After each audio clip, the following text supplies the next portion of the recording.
अस्सलाम वालेकुम। This is your new teacher Mohammad Zubair. आज हम पढ़ने जा रहे हैं क्लास 9th बायोलॉजी की chapter number 4 by the title cell and tissue.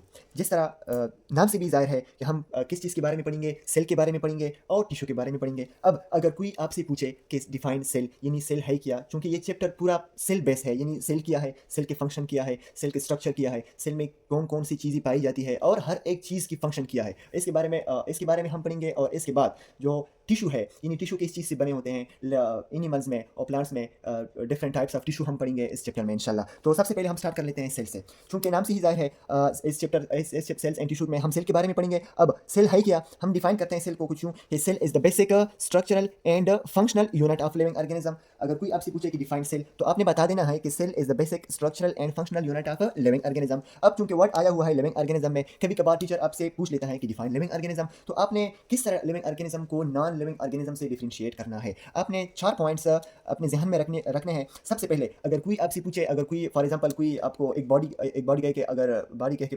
Body रखी हुई है और कोई आपसे पूछे कि ये लिविंग है कि नहीं है, तो आपने 4 पॉइंट को ज़हन में रखना है। सबसे पहले आपने देखना है कि ये बॉडी जो है या ये जो ऑर्गेनिज्म है, ये ग्रोथ करता है कि नहीं करता। यानी अगर वो ऑर्गेनिज्म ग्रोथ करता है तो आप इसको लिविंग ऑर्गेनिज्म कंसीडर कर सकते हो। दूसरी बात जो आपने ज़हन में रखनी है वो है रिप्रोडक्शन, कि ये जो बॉडी पड़ी हुई है या ये जो ऑर्गेनिज्म है, ये रिप्रोडक्शन करता है कि नहीं करता।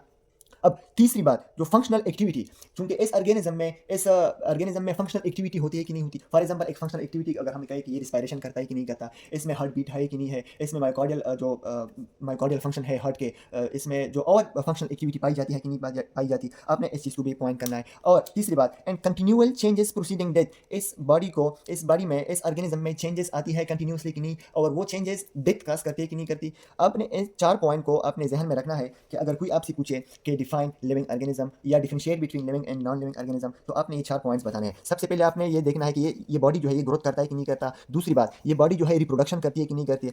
और तीसरी बात, इसमें फंक्शनल एक्टिविटी होती है कि नहीं होती। जो चौथी बात है, जो सबसे इंपॉर्टेंट है, जो फंक्शनल एक्टिविटी की बिना पर इसमें कंटिन्यूली चेंजेस आती है कि नहीं आती, और वो चेंजेस जो इसमें आती है ये डेथ काज करती है कि नहीं करती। ये लिविंग ऑर्गेनिज्म की डिफिनेशन हो गई। अब हमें पता है कि जो लिविंग ऑर्गेनिज्म, हम सेल को डिफाइन करते हैं कि cell is the basic structure and functional unit of a living organism. क्योंकि लिविंग ऑर्गेनिज्म हम कहते हैं कि cell similar cell performing specific function आपस में मिलकर हमें क्या बनाते हैं, टिश्यू बनाते हैं, और वो टिश्यू आपस में मिलकर ऑर्गन बना लेते हैं। डिफरेंट ऑर्गन्स आपस में मिलकर हमें ऑर्गन सिस्टम बना देते हैं। अब डिफरेंट ऑर्गन सिस्टम मिलकर एक ऑर्गेनिज्म बना देते हैं।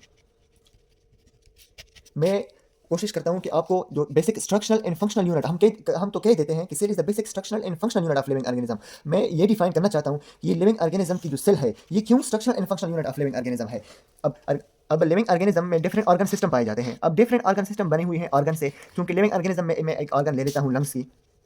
लंग्स एक ऑर्गन है जो फंक्शन हमें देता है, वो है रिस्पायरेशन में हेल्प करता है। अब जो लंग्स है, इसकी स्ट्रक्चर किसने बनाई है। ये लंग्स है, इसकी जो फंक्शन है, इसकी जो रिस्पायरेटरी फंक्शन है, ये इसको किसने प्रोवाइड की हुई है, यानी इसको फंक्शन कौन प्रोवाइड करता है। हम कहते हैं कि इसको ये कौन प्रोवाइड करता है स्ट्रक्चर, हम कहते हैं कि सेल। इसको फंक्शन कौन प्रोवाइड करता है, हम कहते हैं कि सेल। किस तरह, जो लंग्स के स्पेसिफिक सेल है उसको हम कहते हैं एल्वियोलर सेल, यानी डिफरेंट एल्वियोलर सेल्स जो आपस में मिलकर एक स्ट्रक्चर बना लेते हैं। डिफरेंट एल्वियोलर सेल यानी मिलियन ट्रिलियन एल्वियोलर सेल आपस में मिलकर हमें एक स्ट्रक्चर बना लेते हैं, और उसको हम कहते हैं लंग्स। यानी ये एल्वियोलर सेल ये स्पेसिफिक है किसके लिए, रिस्पायरेशन के लिए। हर एक सेल हमें हेल्प करता है, किस चीज़ में हेल्प करता है, रिस्पायरेशन में हेल्प करता है। चूंकि हर एक सेल का जो फंक्शन है वो रिस्पायरेशन है, और हम कहते हैं कि लंग्स बनी हुई है सेल से। लंग्स को जो स्ट्रक्चर प्रोवाइड की हुई है, यानी डिफरेंट मिलियन ट्रिलियन सेल्स आपस में मिलकर एक स्ट्रक्चर बना लेते हैं, जिसको हम कह लेते हैं लंग्स। अब जो लंग्स है, इसकी जो फंक्शन है रिस्पायरेशन की, ये क्यों है, क्योंकि इसमें ये एल्वियोलर सेल्स ही बनी हुई है, और हर एक एल्वियोलर सेल्स की जो फंक्शन है वो स्पेसिफिक है, वो हेल्प करता है रिस्पायरेशन में। इसलिए हम कहते हैं कि लंग्स जो है वो हमें रिस्पायरेशन में हेल्प करते हैं। और हम यूँ कह लेते हैं कि लंग्स को लंग्स को जो स्ट्रक्चर किसने प्रोवाइड की हुई है, वो सेल ने प्रोवाइड की हुई है। और लंग्स की जो फंक्शन है वो किसकी वजह से है, वो ही इन्हीं सेल की वजह से है। अब डिफरेंट ऑर्गन आपस में मिलकर, इस तरह हमारे पास हार्ट है,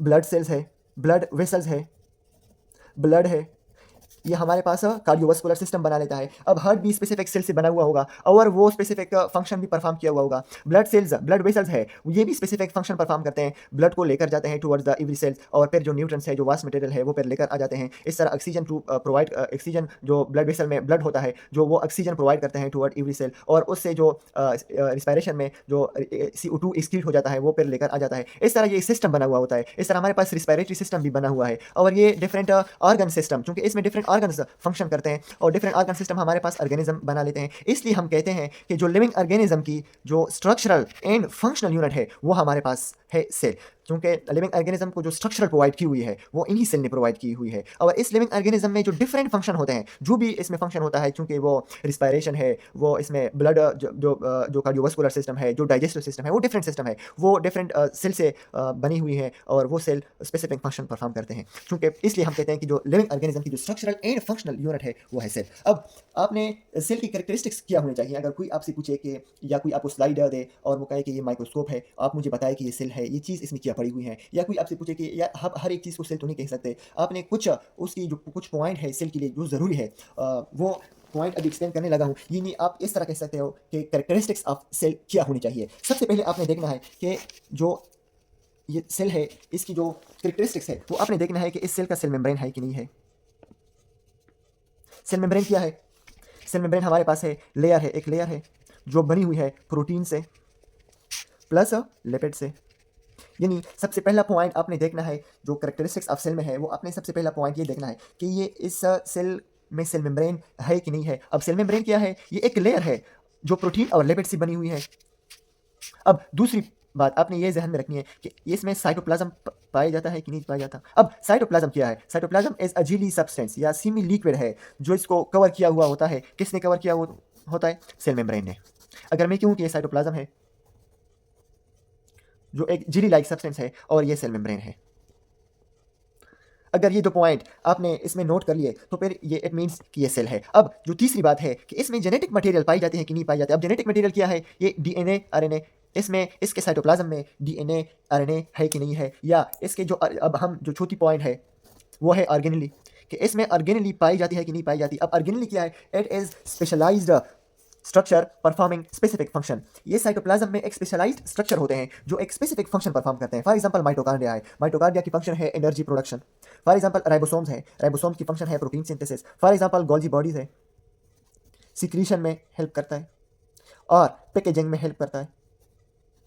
इसके अलावा हमारे पास है लाइसोसोम्स है, ये भी एक्सक्रीशन में of waste material of the cell में हेल्प करता है। अब चूंकि हम फिर बाद में इंशाल्लाह इन सारों पे अलग अलग वीडियो बनाएंगे कि सेल मेम्ब्रेन क्या है, इसको हम डिटेल से पढ़ेंगे, साइटोप्लाज्म को भी पढ़ेंगे इंशाल्लाह, जेनेटिक मटेरियल को भी पढ़ेंगे, और जो डिफरेंट ऑर्गेनेली है इस चैप्टर में, इस हर एक ऑर्गेनेली पे डिफरेंट हम एक अलग अलग वीडियो बनाएंगे। क्योंकि आज हम इंट्रोडक्शन है, इंट्रोडक्शन टू द चैप्टर है, इंट्रोडक्शन टू द सेल है, जो सेल एंड टिश्यू चैप्टर है, चैप्टर नंबर 4, उसमें हम पहले सेल पढ़ेंगे और ये सेल की इंट्रोडक्शन है। सबसे पहले हमने पढ़ लिया इसकी डिफिनीशन को हमने एक्सप्लेन कर लिया। दूसरी बात हमने लिविंग ऑर्गेनिज्म को भी एक्सप्लेन कर लिया। तीसरी बात जो है वो हमने कैरेक्टरिस्टिक्स ऑफ द सेल भी एक्सप्लेन कर लिए कि एक सेल के कैरेक्टरिस्टिक्स क्या होने चाहिए।